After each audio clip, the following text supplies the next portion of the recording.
নমস্কার বন্ধুরা, আজ আমি আপনাদের অনুষ্ঠান বাড়ির মতো পাবদা মাছের ঝাল করে দেখাবো। এর জন্য আমি কড়াইতে সর্ষের তেল নিয়ে তার মধ্যে কালো জিরার সম্বার দিয়ে 3টে বড় সাইজের পেঁয়াজ কুচি দিয়ে ভেজে নিচ্ছি।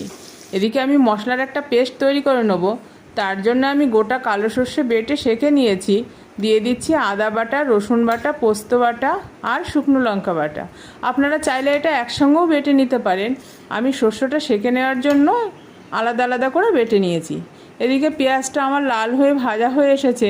এর মধ্যে দিয়ে দেবো একটু লবণ, একটু হলুদ গুঁড়ো আর কাশ্মীরি লঙ্কার গুঁড়ো দিয়ে আমি লো টু মিডিয়াম আছে 5 মিনিট একটু কষিয়ে নেব। এদিকে মাছগুলো আমি ভেজে নিয়েছি।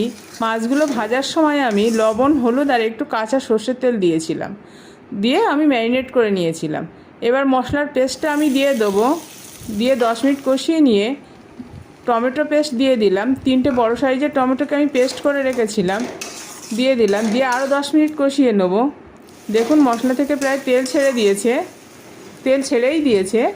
এবার আমি দিয়ে দেবো জল। জলটা আমি উষ্ণ গরম করে রেখেছি, দিলাম জল।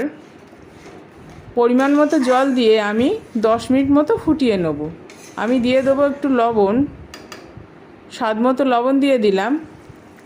এবার ঝোলটাকে আমি 10 থেকে 12 মিনিট একটু লো টু মিডিয়াম আছে ফুটিয়ে নেব। ঝোলটা ঘন হয়ে আসলে তার মধ্যে আমি মাছগুলো দিয়ে দেবো। পাবদা মাছ এমনিতেই নরম মাছ, বেশি ফোটানো লাগবে না। প্রথমে আমি মাছগুলো দিয়ে একটু ঢেকে দেবো।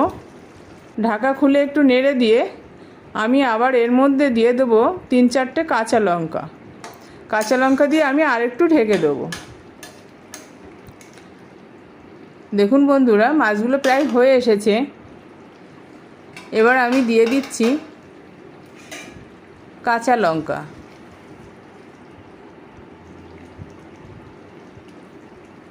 দিয়ে আর একটু ঢেকে দেবো।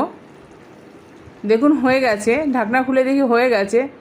এইভাবে করে দেখবেন, মুখে লেগে থাকবে রান্নাটা।